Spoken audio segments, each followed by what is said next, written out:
Okay, hello, hello. I'm in my pajamas still. It's excruciatingly hot out here. I just opened the garage door, so it's like stifling. But I saw little Amanda, and I saw some of the stuff she was doing, and there's a really cool trick that I'm going to post a video of, but I wanted to post me of too, so that you can give it a whirl too, Danny. It's a fun trick, and it's a good transition, because like this, a lot of people get into this and don't know what to do after this besides maybe, pull it up like this and then into just regular hooping. So as another transition, because just like this is a pretty good transition, and I saw you guys doing all this stuff. When you're doing the figure eight, you can do this one up and over too. If you have a bigger hoop, it's harder because it scrapes the ground. But so you're doing this transition, and the way this little girl does it in the video, she keeps her one hand on her hoop and rolls it all the way around. I look so silly doing it like that, and I found if I switch from my left hand to my right hand, that it looks much better. But you're going around like this, and then you go underneath and around, okay? You're basically pulling it right behind your legs, but it's between the middle instead of around the outside. So you go down and around. I don't know if you can see that. I'm going to try it one more time and see if you guys can see that properly. So you're going around, and then you go down and around. So I'm sorry, I switched from my right hand to my left hand. Danny, I noticed that you're a right-handed, you're a right-ways hooper. I stink going to the right. It takes a lot of effort for me just to sit here and do this. And my vortex is super sloppy on the right compared to my normal left, where it's no joke. So here it is again. You're coming, you're bringing your hoop down, you're lifting your left leg so it goes underneath, so that you end like this. This is where I switch. The little girl in the video I'll show does not switch. She lifts and continues on with her right hand. I look kind of like a hopping monkey when I do it like that. So I switch. You go down and around. And I'll show you. Let's see if I can show you with one hand without looking super silly. Like this. See, it's way sillier with the one. So I like to switch with two hands. I'm wondering if when you're shorter to the ground, if that makes a difference. So there's that. You guys also, since I'm on here, there's that trick. You guys have the figure eight in front of you going really well. So now what I'm going to tell you to do to add into that is what is called a 2 and a 3 beat weave. You have your regular weave like this, and then you have the, I can't remember which one it is. I'm not good with names, I just know what tricks they are. But you're going and you're going to let it roll around your thumb once before bringing it back into your regular weave, into your figure eight, okay? You're doing this, and then over here you let it roll your thumb, and then you bring it back. Roll your thumb and bring it back.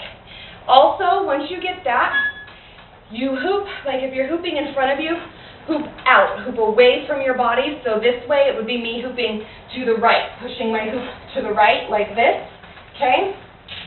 So hoop away from your body and learn to do this one. And it's the same thing, the exact same concept, the exact same figure eight, but it's to your side. Because once you learn how to get this one, and don't be afraid to move your body with your hoop. If I stood still, my butt would get in the way all the time. So don't be afraid to move, because once you get this, then you can learn this whole passing behind. You see my booty's getting in the way. Passing behind you like this. And this one's really fun. I actually can sit and do this one for about 20 minutes nonstop.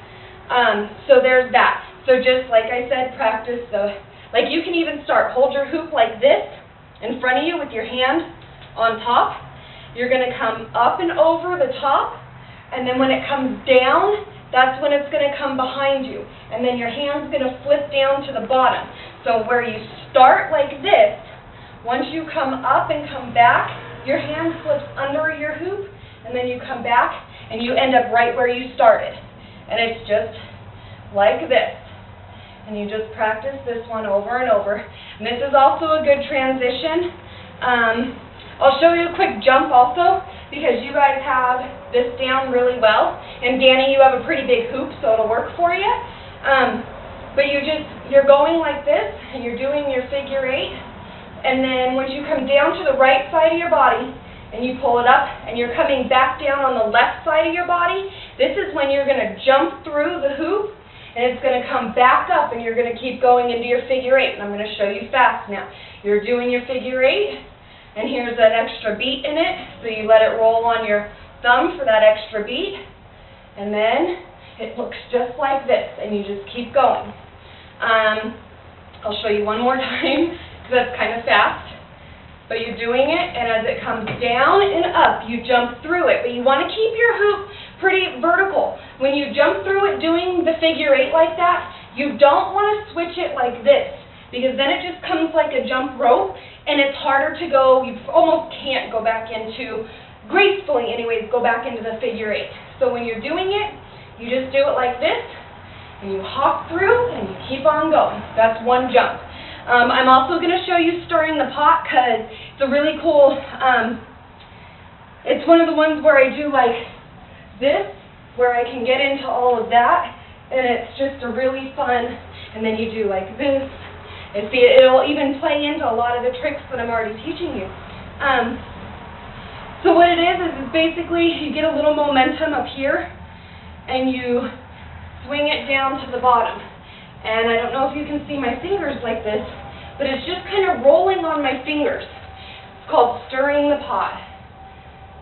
And you can move your arm, or you can let your hoop do it. It looks different either way, like if you move your arm stirring the pot, it looks like this.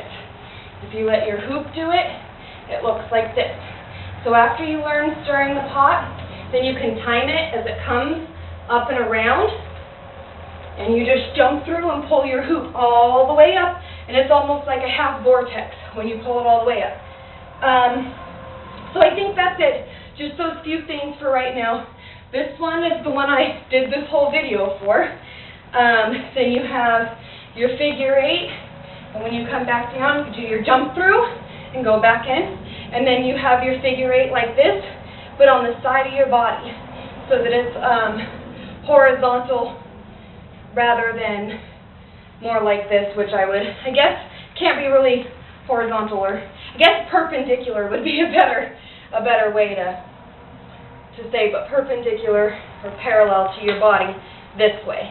So I hope that's good, and I hope that you guys can work this one out, because this one's really fun when you get it. And that's about it. Happy hooping, ladies.